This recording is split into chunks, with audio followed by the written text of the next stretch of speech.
ये है channel 91 plus network और आप देख रहे हैं न्यूज 91। न्यूज 91, आवाज हम सबकी। नमस्कार, मैं हूं अब्बास अली रिजवी और आप देख रहे हैं न्यूज 91 राजस्थान। न्यूज 91 के खास कार्यक्रम हेलो डॉक्टर में हम एक बार फिर से आपके सामने हाजिर हैं। आज हम बातचीत करेंगे दिल से जुड़ी बीमारियों के बारे में। दिल की बीमारियां क्या होती हैं, किन लोगों को दिल की बीमारियां होने का खतरा ज्यादा होता है और इन बीमारियों से कैसे बचा जा सकता है। इन तमाम विषयों पर बातचीत करने के लिए हमारे साथ मौजूद हैं इंट्रावेंशनल कार्डियोलॉजिस्ट डॉक्टर पुनीत शाह साहब, जो पिम्स के सिटी सेंटर हॉस्पिटल में अपनी सेवाएं दे रहे हैं। सलूम्बर से आप बिलोंग करते हैं। सलूम्बर एक छोटा जो अभी हाल ही में जिला बना है, आप वहां से बिलोंग करते हैं। मेडिकल की पढ़ाई आपने किस तरह से की और एमडी का जो कोर्स था वो कैसे फाइनल हुआ, वो पूरा में जानकारी के लिए सबसे पहले बहुत बहुत स्वागत सर। कैसे आपकी पूरी पढ़ाई मेडिकल की शुरू हुई, अब कहाँ आपने सेवाएं दी, थोड़ा सा परिचय पहले शुरू में आपका दे दें हम। नमस्कार, मैं doctor Puneet Shah, DM interventional cardiologist. Properly मैं सलूम्बर से हूँ। और दूसरा जो एमबीबीएस जो मैंने की है वो आरएनटी मेडिकल कॉलेज उदयपुर से की है। उसके बाद एमडी जनरल मेडिसिन मैंने एसएमएस मेडिकल कॉलेज जयपुर से की है। और उसके बाद कार्डियोलॉजी में DM Shri Jayadeva Institute of Cardiology Bengaluru, जो कि भारत का सबसे बड़ा कार्डियक सेंटर है आज की तारीख में। और उसके बाद मैंने अहमदाबाद में भी 3 साल काम किया है। और उसके बाद मैं अपने गृह नगर में काम करने के लिए फिर से उदयपुर आ गया हूँ। बिल्कुल, बहुत ही खूबसूरत बात यह है कि हमारे उदयपुर शहर से महज 70 किलोमीटर दूर, यानी जो एक छोटा एरिया कहा जाता है, सलूम्बर से आप बिलोंग करते हैं। और जो ड्रीम होता था आम आदमी का, डॉक्टर बनने का एक सपना होता था, आरएनटी मेडिकल कॉलेज से वो पढ़ाई करे, वहां से आपने पढ़ाई करी, आपने एमडी की और कार्डियोलॉजिस्ट में डीएम किया है बेंगलुरु से, और उसके बाद अब अपने गृह जिले में सेवाएं दे रहे हैं। तो आइए सबसे पहला सवाल उनसे पूछते हैं कि दिल से जुड़ी बीमारियों के प्रारंभिक लक्षण क्या होते हैं और किस तरह इंसान पहचान सकता है कि उसे दिल की बीमारियां होना शुरू होने वाली है। नमस्कार जी। ये एक बहुत कॉमन चीज है कि छाती में दर्द मतलब दिल की दिक्कत जी। तो दिल की हमेशा छाती में जो दर्द है वो हमेशा दिल के साथ एसोसिएटेड नहीं होता जी। और हर हार्ट अटैक जैसा हमें मूवी में दिखाते हैं कि एकदम से बेहोश हो गया, छाती पकड़ के कोई बैठ गया, उस प्रकार से नहीं होता। कई बार जो है वो हार्ट अटैक के लक्षण जो है वो बिल्कुल शुरुआती लेवल पे ही होते हैं कि जैसे छाती में जकड़न होना, हाथ में दर्द होना, जबड़े पे दर्द होना, पीछे पीठ में दर्द होना, या थोड़ा सा पसीना आना, थोड़े चक्कर आना, या फिर सांस चलना, इस तरीके से। और कई बार कुछ लोगों में जैसे डायबिटीज के पेशेंट है या फिर महिलाओं में, उनमें तो छाती में दर्द भी नहीं होता है, हल्का सा पसीना हुआ, हल्की सी सांस चलना, तो ये भी हार्ट अटैक के लक्षण हो सकते हैं। दूसरा, जिनमें हार्ट में 3 नसें होती है, जिनमें तीनों की तीनों नसें अगर ब्लॉक है तो उनमें खाना खाने के बाद भी छाती में दर्द होता है, जिसे हम पोस्ट प्रेंडियल एंजाइना बोलते हैं। तो उसे भी समझना बहुत जरूरी है जी। बहुत अच्छी जानकारी आपने दी कि जो आपके सीने में अगर दर्द हो रहा है तो इसका मतलब जरूरी नहीं है कि आपको हार्ट की बीमारी हो, लेकिन आपके सीने में दर्द नहीं है इसका मतलब ये नहीं है कि आपको हार्ट की कोई प्रॉब्लम नहीं है। यानी सीने का दर्द सीधा इंडिकेशन हार्ट की बीमारी का नहीं होता है, लेकिन ये प्रारंभिक लक्षण हो सकता है। बहुत अच्छी जानकारी दी सर आपने। हार्ट अटैक के बारे में आपने बताया कि हार्ट अटैक फिल्मी अंदाज में नहीं होता है, लेकिन जिस तरह से हार्ट अटैक के केसेस बढ़ रहे हैं, पहले ये माना जाता था कि बुजुर्ग हो गया आदमी, काफी वृद्ध होता है तो उसका दिल भी कमजोर होता है ज्यादा, लेकिन आजकल युवाओं में हार्ट अटैक की प्रॉब्लम बढ़ रही है। इसके पीछे क्या बड़ी वजह आपको लगती है? देखो जी, हार्ट अटैक के केसों के दो कारण अगर अपन समझ सकते हैं जी, कि जिन चीजों को हम एक तो बदल नहीं सकते, जैसे किसी को बीपी है, हाइपरटेंशन है, तो 2 चीजें थी पहले कि किसी को जेनेटिक कारणों से जो हार्ट अटैक ज्यादा होते थे, उसके बाद जो 40 या 45 की उम्र के बाद जो है वो हार्ट अटैक ज्यादा होते थे। लेकिन उसके बाद क्या हुआ कि जैसे जैसे इंडस्ट्रियलाइजेशन बढ़ा है आज के देश में, जैसे काम का बोझ हो गया, अत्यधिक तनाव हो गया, या फिर बाहर कुछ उसने खाया तो वो जो है वो बहुत ज्यादा 2-3 बार फ्राइड है, उसको अच्छे से नींद नहीं हो पा रही है, और नींद सोने से पहले जो है नींद भी हाइजेनिक नहीं है। सोने से 1-2 घंटे पहले वो मोबाइल बहुत देखना बढ़ गया है, और कैफीन का अत्यधिक सेवन, इससे जो है नींद नहीं आना है।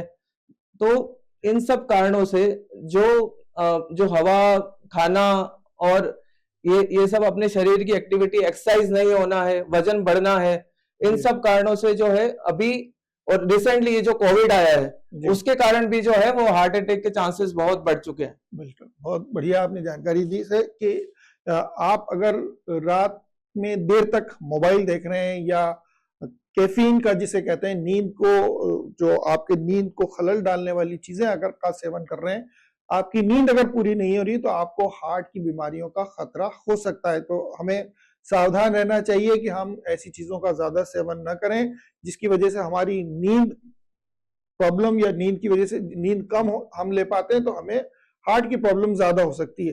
डॉक्टर साहब, क्या आनुवंशिक भी इसमें कोई चीज होती है, या अगर हम कुछ डिस्क्राइब करना चाहें किस तरह के लोगों को हार्ट की जो प्रॉब्लम्स ज्यादा होती है? देखो जी, एक तो जिनको परिवार में हार्ट अटैक की फैमिली हिस्ट्री है, उनको जो है हार्ट अटैक की रिस्क ज्यादा ही रहती है, या फिर किसी में हाइपरटेंशन है, डायबिटीज है, और उसके कारण हार्ट अटैक की रिस्क बहुत बढ़ जाती है। एक हम बोलते हैं फैमिलियल हाइपर कोलेस्ट्रोलेमिया, जिसमें एलडीएल का लेवल बहुत ज्यादा हो जाता है, और वो उसके कारण जो है हर नसें, केवल हार्ट की नसें ही बंद नहीं होती, ब्रेन की नसें, पैरों की नसें, और भी अंदर के शरीर की ऑर्गन की नसें, सारी तरह के नसें, धमनियों के बंद होने का खतरा उसमें रहता है। और आजकल कुछ लोग बोलते हैं कि हमारा कोलेस्ट्रॉल नॉर्मल है फिर भी हमें हार्ट अटैक क्यों हो गया है, तो उसमें लाइपोप्रोटीन ए और एपोलाइपोप्रोटीन बी, ये आजकल नए टेस्ट और आ गए हैं, अगर ये भी बढ़े हुए हैं और आपका एलडीएल लेवल भी ठीक है तो भी आपको हार्ट अटैक की संभावना है। बिल्कुल, तो बहुत अच्छी एक और जानकारी डॉक्टर ने दी कि आपको अगर हार्ट की प्रॉब्लम से बचना है तो पहले इस चीज का भी ध्यान रखिए कि आपके परिवार में आपके बुजुर्ग या मदर या फादर को या दादाजी को अगर हार्ट प्रॉब्लम थी तो थोड़ा सा आपको भी सीरियस होना चाहिए, क्योंकि हो सकता है उनकी वजह से आप में भी ये बीमारी पहुंची हो। बहरहाल बहुत ज्यादा इसके अलावा भी दूसरे कारण डॉक्टर ने बताया कि हाइपरटेंशन है, तनाव है, आप लोग बाकी दूसरी चीजों पे अपने आप को, अपनी लाइफ को नॉर्मल जीते नहीं है तो आपको हार्ट की प्रॉब्लम्स हो सकती है। डॉक्टर साहब, ये बार बार कहा जाता है कि लाइफ स्टाइल अच्छी होनी चाहिए, अगर आप जबरदस्ती किसी चीज को टेंशन ले रहे हैं, तनाव में जी रहे हैं तो और ज्यादा संभावना है कि आपको हार्ट की बीमारी हो सकती है। किस तरह से रिलेट करता है उस हार्ट की प्रॉब्लम्स को हाइपरटेंशन खास करके? हाइपरटेंशन से क्या होता है कि हार्ट की दीवारों पे जो है वो दबाव बहुत ज्यादा बढ़ जाता है, और दबाव बढ़ने से धीरे धीरे जो है हाइपरटेंशन डायरेक्टली तो हार्ट अटैक नहीं करता है, लेकिन दबाव बढ़ने से धीरे धीरे हार्ट में कुछ बदलाव होते हैं, और वो उस जैसे एक अगर इस बात को समझे कि अगर किसी पाइप में बहुत ज्यादा प्रेशर है तो उसके फटने की संभावना रहती है। तो जब जैसे ही बीपी बढ़ता है तो जो है एओर्टिक डिसेक्शन जिसको बोलते हैं कि जो है जो सबसे बड़ी धमनी है उसके फटने का रिस्क, ब्रेन की नसों के फटने का रिस्क, ये भी बहुत बढ़ जाता है। और इन सब के साथ जो है हार्ट अटैक की रिस्क भी बढ़ने लग जाती है। बिल्कुल, तो कई सारे कारण एक साथ जब एकत्रित हो रहे हैं, आप तनाव में भी जी रहे हैं, आपकी जो लाइफ स्टाइल है वो भी बिगड़ी हुई है, खान पान में भी आप कई सारी चीजों पे लापरवाही बरत रहे हैं, तो बहुत ज्यादा खतरा जो है वो बढ़ता है और संभावना है कि आपको हार्ट की कोई ऐसी बीमारी हो जो आपकी आम या साधारण जिंदगी में परेशानी पैदा कर सकती है और आपको एक मरीज की तरह जिंदगी जीनी पड़ सकती है। तो बेहतर है कि आप तनाव मुक्त रहें, अच्छा खान पान रखें और अपने आसपास के वातावरण में खुश रहने की कोशिश करें ताकि इन बीमारियों से बचा जा सके। जंक फूड आपने बताया डॉक्टर साहब कि बहुत ज्यादा इसमें अगर आदमी खा रहा है तो उसको प्रॉब्लम हो सकती है। मिर्ची, जो जिस तरह का जंक फूड आज बाजार में मिल रहा है लोगों को खाने के लिए, उसमें बार बार ये कहा जा रहा है कि जिस लेवल का फूड होना चाहिए वो प्रयोग नहीं होता, क्योंकि वो प्रॉफिट कमाना चाहता है, उसकी मजबूरी है। तो वो कभी हल्का तेल या हल्की मिर्च या क्वालिटी जिसकी कमजोर है या घटिया क्वालिटी है वो भी प्रोडक्ट यूज करता है कि आपको सस्ता परोस सके। इसकी वजह भी मानी जाती है कि जो जंक फूड है वो उसकी प्रॉब्लम, हार्ट की प्रॉब्लम्स बढ़ाता है। तो मेरा क्वेश्चन ये है कि ऐसा क्या करे आदमी कि वो अपने हार्ट को स्वस्थ रख सके। ये तो एक जरूरी है कि वो जंक फूड ना खाए, या खाए तो बहुत कम मात्रा में खाए और खुद को स्वस्थ रखे, अपने दिल को स्वस्थ रखे। इसके लिए उसे क्या क्या चीजें रोजमर्रा में करनी चाहिए ताकि वो इन बीमारियों से बच सके। देखिए, जंक फूड को अपन समझते हैं, जंक फूड होता क्या है? जंक फूड को अगर अपन वो समझे कि अगर अपन उसको रख दे बाहर किसी प्लेट में, तो उसमें कोई कीड़ा भी उसको खाने ना आए। जैसे आप अगर समझे कि कोई फ्रूट्स पड़ा है तो फ्रूट सड़ जाएगा, जंक फूड कभी नहीं सड़ता। तो जो चीज कीड़े नहीं खाते हैं वो हम क्यों खाए? बिल्कुल ऐसा। तो अगर जिन खाने की चीजों में जान है तो मतलब वो चीज सड़नी चाहिए। और दूसरा एक चीज और कि दो तरह के फैट होते हैं जो भी ऑयल हम खाते हैं, एक सैचुरेटेड फूड, एक सैचुरेटेड फैट और एक अनसैचुरेटेड फैट। तो ये जो सैचुरेटेड फैट जो होता है, जो अगर किसी ऑयल में अनसैचुरेटेड फूड है, जो अनसैचुरेटेड ऑयल है, तो उसमें जब उसको 2-3 बार बॉईल करते हैं तो वो सैचुरेटेड ऑयल में कन्वर्ट हो जाता है। और ये जो सैचुरेटेड ऑयल है वो जो शरीर की धमनियों में जाके जमा होने लग जाता है, और ये हृदय की धमनियों में भी जमा होता है। तो उससे जो है, जिसको हम प्लाक बोलते हैं, वो उसकी हृदय की धमनियों में जमना शुरू हो जाता है और वो नस को ब्लॉक करना शुरू कर देता है। और इस कारण से, और जो भी हम जंक फूड खाते हैं उसमें मेनली कार्बोहाइड्रेट होता है, और वो कार्बोहाइड्रेट जो शुगर वाला पार्ट है वो कन्वर्ट होके जो एक्स्ट्रा शुगर जो अपन काम नहीं कर रहे हैं, वो एक्स्ट्रा शुगर जो है वो कन्वर्ट होके फैट में कन्वर्ट हो जाती है। और जब वो फैट में जाके कन्वर्ट होती है और जब हमारा एक्टिविटी लेवल बहुत कम होता है तो वो फैट जो है शरीर के अन्य भागों में जमा हो जाती है, जिसको हम विसरल फैट बोलते हैं। तो एक तो होती है पेरिफेरल फैट जो हमारी स्किन के नीचे जमा होती है, और एक होती है विसरल फैट। जो विसरल फैट जो अपने शरीर के ऑर्गन्स में जमा होती है, वो उसके कारण जो है उन अंगों में ब्लड की सप्लाई कम होने लगती है और वहीं से प्रॉब्लम शुरू होती है। बिल्कुल, बहुत अच्छी जानकारी आपने दी। जैसा कि डॉक्टर साहब ने बताया कि आप जो कुछ भी कंज्यूम कर रहे हैं, खास करके जंक फूड के बारे में बताया कि जंक फूड को अगर आप बाहर खुले में छोड़ देंगे तो वो बहुत देर तक सड़ेगा नहीं। मतलब कहीं ना कहीं कीड़े भी उस जंक फूड को खाना नहीं चाहते हैं और हम उस जंक फूड को खाने पर आमादा हैं और बेहिसाब खाते हैं। तो कहीं ना कहीं उसकी वजह से फैट बनता है, उसकी वजह से जो बॉडी में ऑलरेडी शुगर है उसमें शुगर में इजाफा होता है और वो कहीं ना कहीं बीमारियों का कारण बनती है। और उसके पीछे एक बड़ा रीजन बताया कि हमारा एक्टिविटी लेवल, यानी हम जो काम करते हैं रोजमर्रा में, पैदल चलना या एक्सरसाइज छोटी मोटी करना, वो धीरे धीरे कम होता जा रहा है। लाइफ स्टाइल बहुत तेजी से बदल गई है। पहले आमतौर पर आदमी को पैदल चलते हुए 2-4 किलोमीटर जाना होता था, उसके दिक्कत नहीं होती, लेकिन आज आधा किलोमीटर भी जाना है तो वो 2 व्हीलर की डिमांड करता है बच्चा। तो कहीं ना कहीं उसमें एक्टिविटी लेवल खत्म होता जा रहा है, कम होता जा रहा है। तो अब एक्सरसाइज की बात आती है डॉक्टर साहब, तो एक्सरसाइज में हर इंसान के लिए अलग अलग, आमतौर पर अगर हम एक्सरसाइज की बात करें तो किस तरह की एक्सरसाइज करे इंसान ताकि ये एक्टिविटी लेवल जो कम हो रहा है उसे बैलेंस किया जा सके और अच्छी लाइफ उसकी जिए, अच्छी लाइफ जी रहे।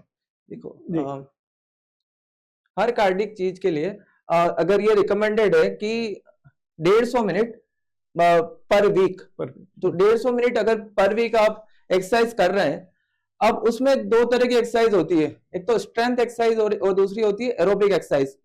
जो आप कार्डियो एक्सरसाइज करते हैं वो होती है एरोबिक एक्सरसाइज। वो आपकी ब्रीदिंग कैपेसिटी, हार्ट की कैपेसिटी, फ्लोइंग कैपेसिटी उसको बढ़ाती है। और जितनी ज्यादा एरोबिक एक्सरसाइज आप करते हैं तो उससे वो एनर्जी लॉस जो है वो धीरे धीरे होता है, लेकिन उससे क्या है कि एक्स्ट्रा फैट जो है वो एनर्जी में यूज हो जाएगा, क्योंकि फिर पूरे दिन के लिए दूसरी कामों के लिए एनर्जी यूज होगी। लेकिन दूसरी जो रेजिस्टेंस एक्सरसाइज है जो स्पेसिफिक हर मसल के लिए होती है, वो एक्सरसाइज जो है वो लीन बॉडी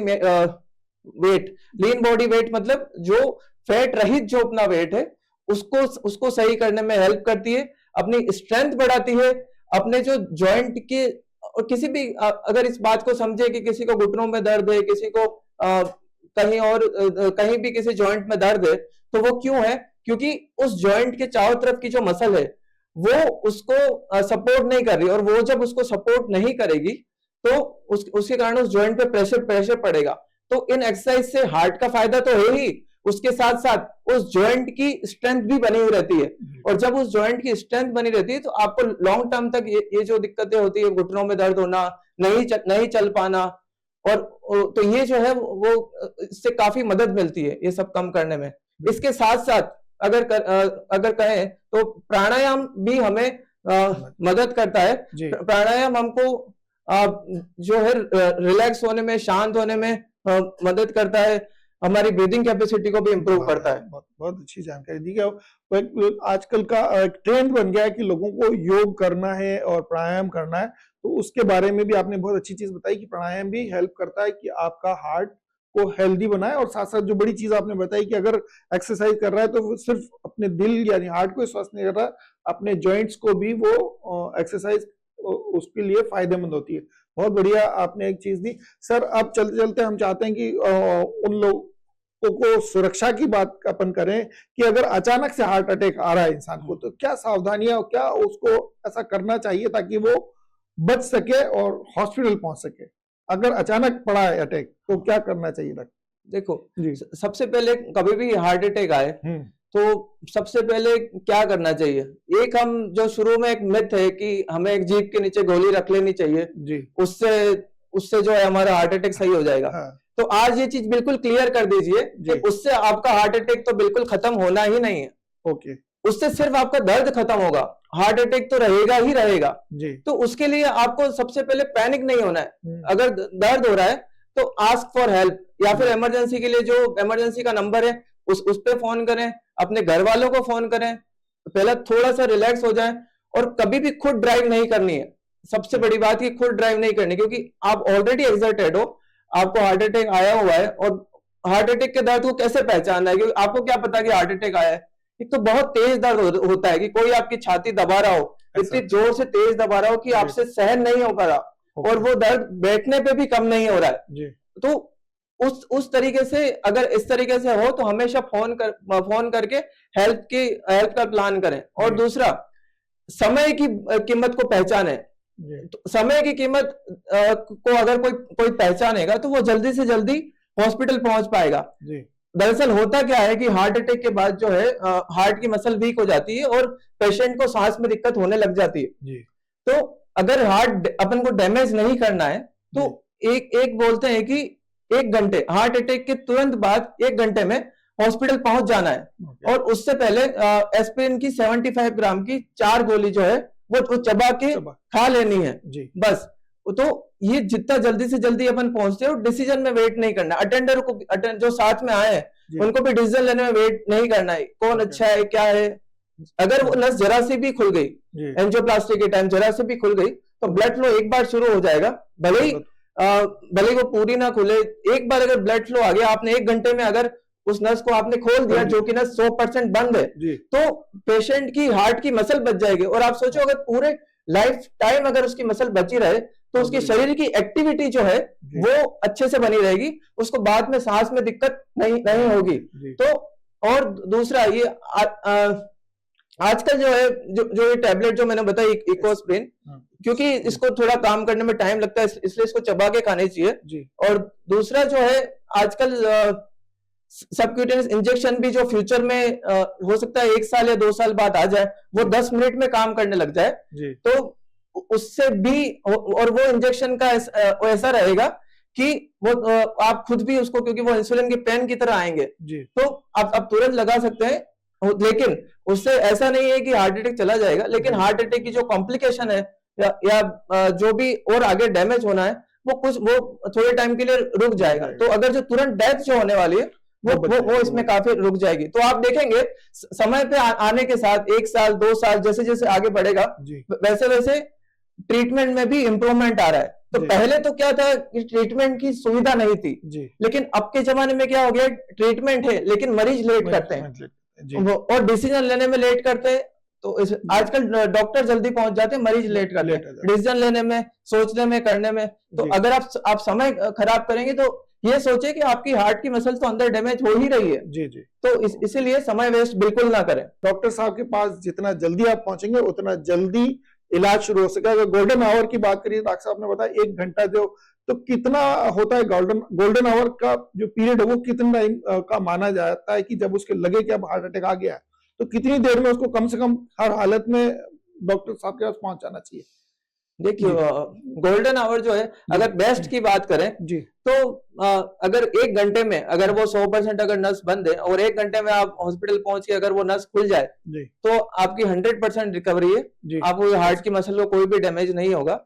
लेकिन कई बार ये भी माना गया है, अगर 6 घंटे तक भी आप पहुंच जाते हैं जी, तो तब तक भी हार्ट की मसल के बचने की संभावना रहती है। काफी। और मेडिकल रिकमेंडेशन में ये है कि 12 घंटे तक अगर आप पहुंच जाए जी, तब भी उसमें से जो और डैमेज होने की संभावना है जी, वो कम हो जाती है। जी। लेकिन उसके बाद जो है हार्ट की मसल की रिकवरी की संभावना थोड़ी कम रहती है। बहुत बढ़िया, बहुत अच्छी जानकारी दी कि 1 घंटे में अगर आप पहुंच गए तो 100% चांस है कि आपके हार्ट को जो प्रॉब्लम बड़ी होने वाली है उससे आप बच सकते हैं, और 6 घंटे तक अगर आप पहुंचते हैं तो आप सुरक्षित तो रह सकते हैं, लेकिन कुछ ना कुछ नुकसान आपको उठाना पड़ सकता है।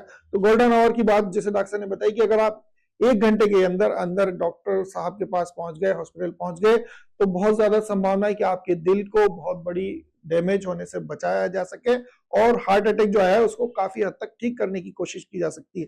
तो बड़ी जानकारी डॉक्टर साहब ने दी। एक बड़ी बहुत से जो एंजियोप्लास्टी और बायोपास सर्जरी, ये 2 ऐसे शब्द हैं जो अक्सर आम आदमी को कंफ्यूज करते हैं कि एंजियोप्लास्टी कराने जा रहे हैं और वो कहते हैं मेरी तो बाईपास सर्जरी हो गई। तो एंजियोप्लास्टी के बारे में थोड़ा सा लोगों को हम कैसे बताएं कि क्या दोनों में फर्क है, एंजियोप्लास्टी कब होती है, और एंजियोप्लास्टी से और बाईपास सर्जरी में कितना डिफरेंस है, दो ये बता दीजिए सर थोड़ा सा। तो सबसे पहले मैं बताता हूँ जी कि एंजियोप्लास्टी और बाईपास सर्जरी। अब जी। एंजियोप्लास्टी कौन करता है?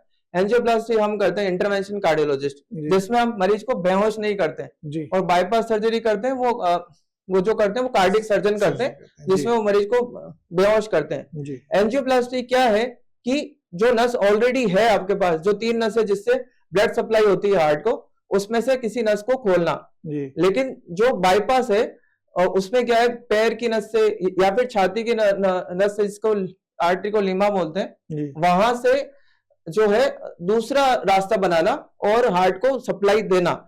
लेकिन और एंजियोप्लास्टी किन किन लोगों में की जाती है? अगर पेशेंट को बहुत इमरजेंसी है, अगर बीपी कम हो रहा है और पेशेंट के पास टाइम नहीं है, टाइम नहीं है मतलब पेशेंट के पास तो टाइम है लेकिन उसकी बीमारी जो है वो हमको टाइम नहीं दे पा रही, तो उस समय एंजियोप्लास्टी बेहतर है। 1 या 2 नसों में ब्लॉकेज हो तो उसमें एंजियोप्लास्टी बेहतर है। और अगर किसी पेशेंट में मल्टीपल ब्लॉकेज है और बिल्कुल जंक्शन पे बहुत कैल्शियम है, आजकल कैल्शियम को मैनेज करने के लिए भी रोटाब्लेशन और ये उसमें भी होती है एंजियोप्लास्टी। बट अगर पहले की बात करें तो जहां पे कैल्शियम है या फिर किसी को डायबिटीज है, बहुत सारी नसों में ब्लॉकेज है, तो उसमें बाईपास सर्जरी की सलाह दी जाती है। लेकिन याद रखें, एंजियोप्लास्टी और बाईपास सर्जरी सेफ कुछ नहीं, सेफ बिल्कुल ऐसा नहीं है कि एंजियोप्लास्टी हो गई तो उसमें ब्लॉकेज नहीं होगा, या बाईपास सर्जरी है तो ग्राफ्ट में ब्लॉकेज नहीं होगा। सभी में कुछ ना कुछ रिस्क रहती है 2-3% ब्लॉकेज की। जी, बहुत बढ़िया जानकारी आपने बताई। तो अब मुझे लगता है कि आपको अच्छी तरह से समझ में आ गया होगा कि एंजियोप्लास्टी क्या होती है और कब की जाती है, कौन करते हैं, तो और बाईपास सर्जरी किस तरह से होती है और कौन करते हैं। तो सर्जन्स बाईपास सर्जरी करते हैं और इंटरवेंशनल कार्डियोलॉजिस्ट के पास जिम्मेदारी होती है आपकी एंजियोप्लास्टी करने की। स्टेंट डालने की जो बात की जाती है सर, उसमें ये एंजियोप्लास्टी कोई एक तरीका है या कुछ और इसमें डिफरेंस होता है? स्टेंट डालने की अक्सर बात आती है कि नहीं स्टेंट डालना पड़ेगा, या अक्सर पेशेंट कहते हैं कि मुझे 1 या 2 स्टेंट लगे, वो उसको किस तरह से डिफाइन कर सकते हैं कि कब लगाने पड़ते हैं और क्या उससे फर्क पड़ता है? देखो, जब भी ब्लॉकेज जो है जी, किसी भी नस में अगर 70% से ज्यादा है जी, तो उसमें स्टेंट की जरूरत पड़ती है। स्टेंट की जरूरत है। लेकिन कई बार जो नसें बहुत ज्यादा जो शुरुआत से लेके अंत तक ब्लॉकेज है, जी, तो उसमें इतना लंबा स्टेंट हम नहीं रख सकते। ठीक है। आजकल स्टेंट के अलावा भी और चीजें आ गई है कि किसी को स्टेंट नहीं लगाना है तो हम एक ड्रग इलेटिंग बलून भी होता है। ड्रग इलेटिंग बलून क्या है, जो स्टेंट पे दवाई होती है वो हम जो बलून से उसको ट्रीट करके ड्रग इलेटिंग बलून से भी उसको सही कर सकते हैं। पर ये कुछ स्पेसिफिक पेशेंट ही होते हैं जिनमें हम ये सब कर सकते हैं, ये सब सारे पेशेंट में हम नहीं कर सकते। बहुत बढ़िया सर। एक मिथ लोगों में, मिथ भी कह सकते हैं या डर कह सकते हैं, कि जब डायबिटीज की बात होती है तो अक्सर लोगों के दिमाग में बैठता है कि अगर मैंने डायबिटीज की दवा लेना शुरू की तो मुझे जिंदगी भर दवा लेनी है, धीरे धीरे उसकी क्वांटिटी बढ़ती चली जाएगी। क्या हार्ट पेशेंट्स के साथ भी ये सब कुछ होता है कि अगर उसने हार्ट की दवा एक बार लेना शुरू करी तो उसे जिंदगी भर दवा लेनी है? देखो जी, अगर हार्ट पेशेंट को एक बार दवाई शुरू हो जाती है जी, हाँ ये बिल्कुल सही है कि एक बार दवाई शुरू होने के बाद जिंदगी भर दवाई होती है जी। लेकिन अगर बात करें दवाइयों के नंबर्स की कि दवाइयाँ कितनी है, अगर 1 साल तक है तो दवाइयाँ ज्यादा रहेगी, हो सकता है 5, 6, 7 जितनी भी दवाई रहे। लेकिन उसके बाद जैसे ही 1 साल हो जाए उसके बाद दवाइयाँ कम हो जाती है, 2, 3, 4 यहाँ तक शिफ्ट हो जाती है। वो पेशेंट की कंडीशन पे वो क्या फील कर रहा है क्या नहीं कर रहा है, लेकिन हाँ दवाई तो लेनी ही पड़ती है। और 1 साल का टाइम बहुत इंपॉर्टेंट होता है। किसी को भी डॉक्टर से बिना पूछे विद इन 1 ईयर किसी भी हार्ट अटैक पेशेंट में दवाई बंद बिल्कुल नहीं करनी चाहिए। तो उससे नहीं तो जो स्टेंट लगाया है, जो हमने इतनी मेहनत की है, वो स्टेंट फिर से ब्लॉक होने की संभावना रहती है। तो कभी भी जो है खून पतला करने वाली दवाई जो है 1 साल के अंदर कम न की जाए। कुछ स्पेसिफिक कंडीशन होती है जिसमें मान लीजिए किसी कोई सर्जरी है तो वो हमारी कंसिडरेशन रहती है कि हमें किस हिसाब से उसको बंद करनी है, उसकी जगह कौन सी दवाई शुरू करनी है। बिल्कुल, लेकिन पूरी तरीके से आप बंद नहीं कर सकते। हाँ कुछ टाइम निकलने के बाद, क्योंकि जो स्टेंट जो है वो धमनी की वॉल में चिपक जाता है, अंदर चला जाता है, तो और उसके बाद जो है उसमें उसको बंद होने की संभावना भी काफी कम हो जाती है। तो 1 साल बाद जो है हम दवाई काफी कम कर सकते हैं। बहुत अच्छी जानकारी दी आप। मुझे लगता है हमारे दर्शकों को समझ में आ गया होगा कि जो दवा आपको लिखी गई है वो उससे का जो पीरियड होता है वो नॉर्मली एक एवरेज मान के चलते हैं कि 1 साल तक उन दवाओं को बगैर डॉक्टर की सलाह के कम और ज्यादा नहीं करना चाहिए।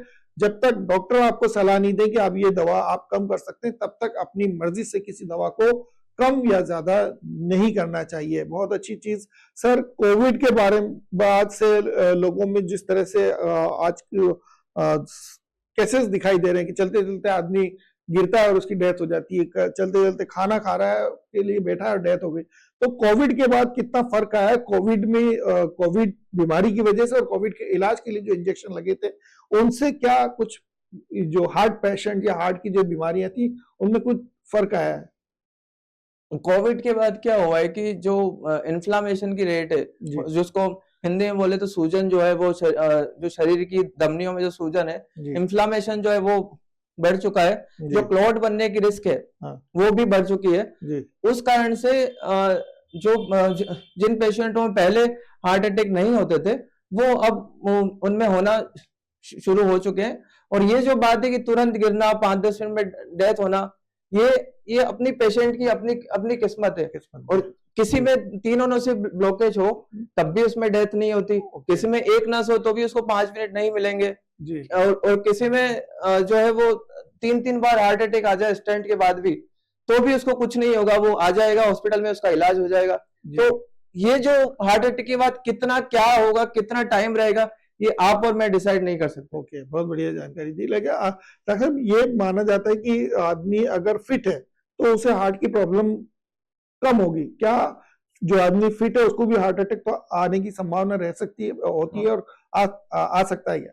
जी देखिए, बाहर से फिट दिखना जरूरी नहीं है कि अंदर से हार्ट की हेल्थ भी अच्छी है। जरूरी नहीं है बाहर से हम मस्कुलर दिखें। कई एक्टर्स जो है वो बाहर से अच्छे दिखते थे, जैसे मेरे ही नाम से अगर देखें पुनीत राजकुमार एक्टर जो कर्नाटक में थे वो भी हार्ट अटैक के शिकार हो गए, और भी सौरभ गांगुली। तो ये लोग सब मेहनत तो करते ही थे, अभी भी एक्सरसाइज करते ही थे, लेकिन कई बार पेशेंट का जेनेटिक्स काम करता है। और ऑलरेडी कुछ पेशेंट अगर जिन्होंने एक्सरसाइज शुरू नहीं किए, कुछ लोग होते हैं जिन्होंने एक्सरसाइज शुरू नहीं की लेकिन उनमें पहले से ब्लॉकेज होते हैं, ये कुछ जेनेटिक्स के कारण हो गए या फिर उनकी आदतों के कारण हो गए, तो उसके कारण पहले से ब्लॉकेज हो। तो ये सब जो है पहले से टेस्ट करा लेने चाहिए कि हमें, और या फिर अगर किसी को पहले से प्रॉब्लम है कि थोड़ी सी भी चलने में, सीढ़ियाँ चढ़ने में, सांस में दिक्कत होना। और दूसरा, कई बार प्लाक बने होते हैं 50% या 60% तब तक, क्योंकि हार्ट की दिक्कत ही है कि अगर 70% से ज्यादा ब्लॉकेज है नहीं है तब तक उसको कोई प्रॉब्लम होगी ही नहीं। तो अगर ये 70% से आगे बढ़ना शुरू करती है, और दूसरा अगर किसी के 50% भी ब्लॉकेज है और वो जो कोलेस्ट्रॉल का प्लाक है उसकी दीवार अगर फट गई तो वहां पे क्लॉट जमा हो जाता है, और ये क्लॉट जमने के कारण तुरंत 100% ब्लॉकेज होता है और तुरंत हार्ट अटैक आता है। बहुत बढ़िया बात डॉक्टर साहब ने बताई कि आप अगर बाहर से फिट हैं, एक्सरसाइज कर रहे हैं, खुद को बहुत अच्छा स्वस्थ महसूस कर रहे हैं, तो ये जरूरी नहीं है कि आपको हार्ट की कोई प्रॉब्लम नहीं हो। बहरहाल आप अगर एक्सरसाइज करते हैं और पूरी तरह फिट हैं, तब भी आपको अगर लग रहा है कि मुझे सांस लेने में दिक्कत होती है, सीढ़ी चढ़ता हूं तो मैं हाफ जाता हूं, या और किसी तरह की प्रॉब्लम है, तो आपको टेस्ट कराना चाहिए ताकि आप हार्ट की बीमारियों से बचे रह सकें। डॉक्टर साहब, हमारा चैनल क्योंकि उदयपुर संभाग का है, उदयपुर, सलूम्बर, चित्तौड़, डूंगरपुर, बांसवाड़ा के लोग ज्यादा देखते हैं, तो मैं थोड़ा सा इस एरिया के बारे में आपसे जानना चाहता हूँ, इस एरिया में किस तरह के हार्ट बीमारियां ज्यादा होती हैं? यहाँ इस एरिया में जी हार्ट अटैक होता ही है जी। दूसरा, यहाँ पे देखें तो वाल्व की दिक्कत जो है, जिसको रूमेटिक हार्ट डिजीज कहते हैं, जिससे हार्ट का वाल्व सिकुड़ जाता है।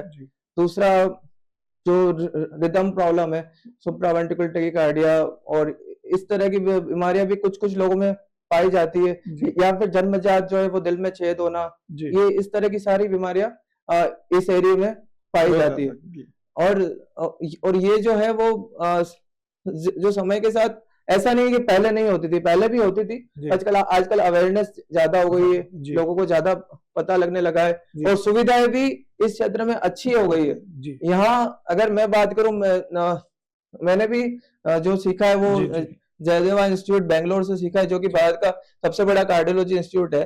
तो वहां जैसा इलाज होता है वैसा ही इलाज यहाँ पे होता है, और यहाँ के डॉक्टरों को भी उतना ही सारी एडवांसमेंट है। सिर्फ एक दो चीजें जो बहुत ही अभी जो रिसेंटली नहीं, उनको जो अगर छोड़ दें तो यहाँ के डॉक्टर सारी चीजें ऑथेंटिकली करते हैं और बिल्कुल सारी सुविधाएं उपलब्ध है। तो इस प्रकार से हम देख सकते हैं कि चीजों में कितना इम्प्रूवमेंट आ गया है। जी बहुत बढ़िया। डॉक्टर साहब, एक चीज क्योंकि मैंने खुद ने अनुभव किया है, मेरे जो मामा थे उन्हें हार्ट की प्रॉब्लम थी, उनके जो दोनों वॉल थे वो क्योंकि सिगरेट पीते थे तो वॉल सिकुड़ गए थे।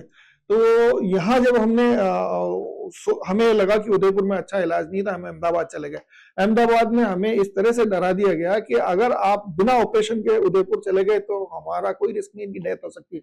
लेकिन जब हम उदयपुर आए तो डॉक्टर कपिल भार्गव थे या जो दूसरे उदयपुर के डॉक्टर्स उनको दिखाया, तो उन्होंने कहा अभी ऐसी कोई स्थिति नहीं है कि आपको तुरंत ऑपरेशन कराना चाहिए, और करीब 8 साल तक उन्हें दवाओं से हमने बहुत अच्छा ठीक रखा, और उसके बाद उनके दोनों वॉल एक साथ चेंज करा दिए और करीब 40 साल वो जीवित रहे। तो उदयपुर में मैंने ये देखा कि ज्यादा अच्छा इलाज उदयपुर में लगा, अगर हमको अहमदाबाद के भरोसे हम रहते तो उसी दिन हमें ऑपरेशन कराना था। तो इलाज के लिए जो सुविधाएं अहमदाबाद के मुकाबले उदयपुर में कितनी उपलब्ध है और कहाँ कहाँ उपलब्ध है, वो थोड़ी सी जानकारी हमारे दर्शकों को आप दे तो ज्यादा अच्छा रहेगा। अगर मैं शॉर्टली बताऊं जी, तो जैसा अहमदाबाद में है जी वैसा यहाँ पे भी है जी।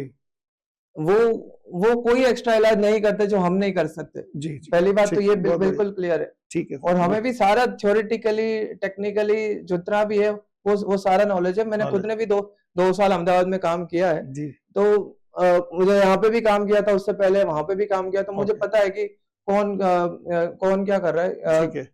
ठीक है। तो यहाँ पे भी हर चीज का एडवांसमेंट है जी। और सारी बीमारियों का यहाँ पे भी इलाज होता है। जी जी, बहुत बढ़िया चीज आपने बताई डॉक्टर साहब कि इलाज जिस तरह का इलाज अहमदाबाद में हो रहा है वैसा ही इलाज उदयपुर में भी उपलब्ध है। आपको जैसा हमने शुरुआत में बताया था, डॉक्टर पुनीत शाह साहब पिम्स उमरड़ा के साथ जुड़े हुए हैं, पिम्स हॉस्पिटल के साथ जुड़े हुए हैं।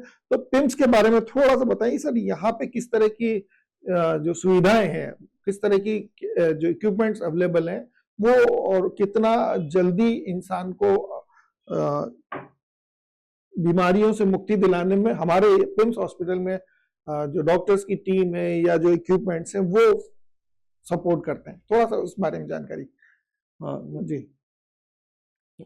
पिम्स। हाँ मैं डॉक्टर पुनीशा जी पिम्स सिटी हॉस्पिटल जी मीरा नगर उदयपुर में हूँ। जी यहाँ पे हमारे पास अत्याधुनिक कैथ लैब है। जी और जो है हमारे पास सारी आईवस ओसीटी जितना भी एडवांसमेंट है वो सारा यहाँ पे है। और क्योंकि और 2D echo, 3D echo, paediatric echo, transoesophageal echo, जितनी भी तरह की इमेजिंग है वो भी हमारे पास यहाँ है। और डोर टू बलून टाइम भी हमारे यहाँ पे बहुत कम है। डोर टू बलून टाइम का मतलब होता है कि पेशेंट आया और उसका एंजियोप्लास्टी कितने टाइम में हुआ, वो भी हमारा टाइम काफी कम है। उससे जो है वो पेशेंट का फायदा होना ये बहुत अच्छे से हो सकता है।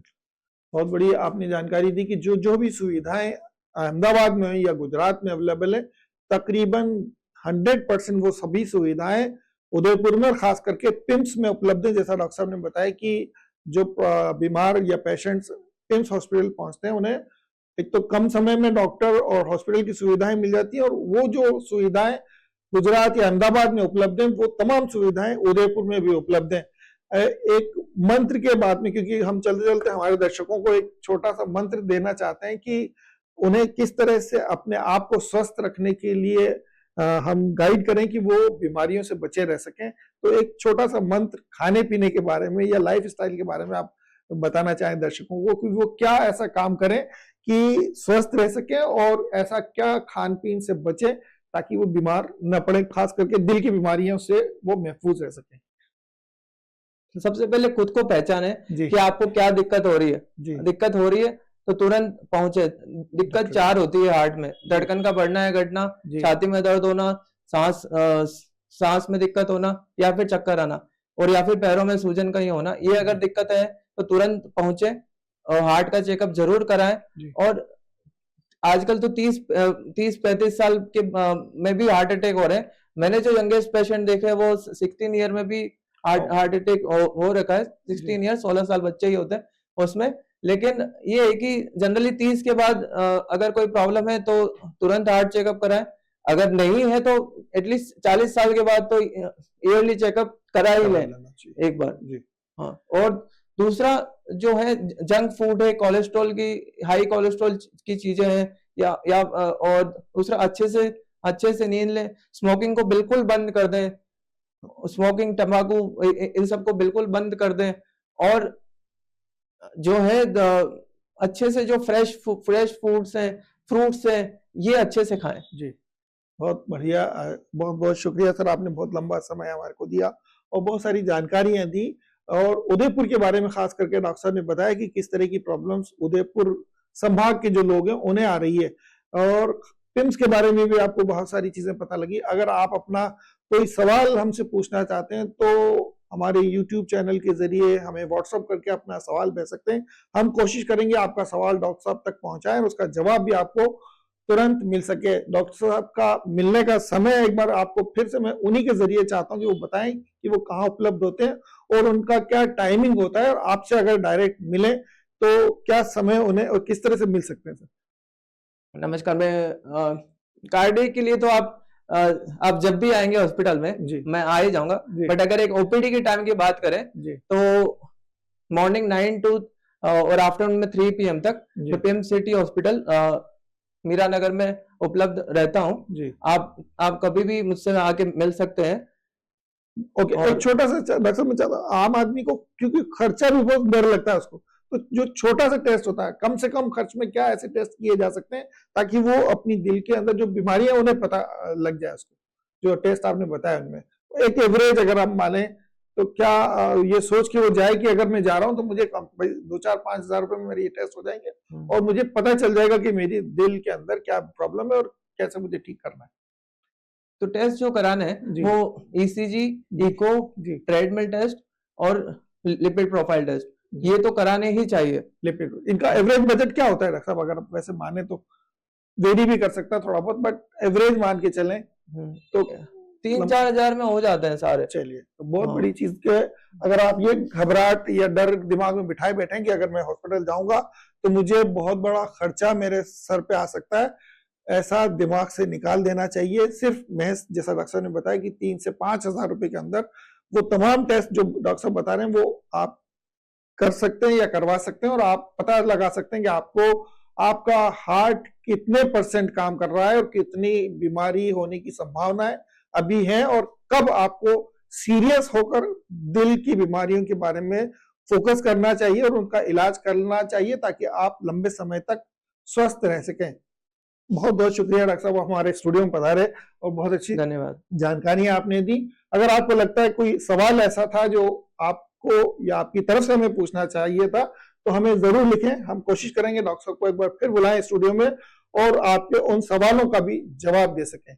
दीजिए इजाजत पूरी न्यूज 91 टीम को और देखते रहिए न्यूज 91 राजस्थान।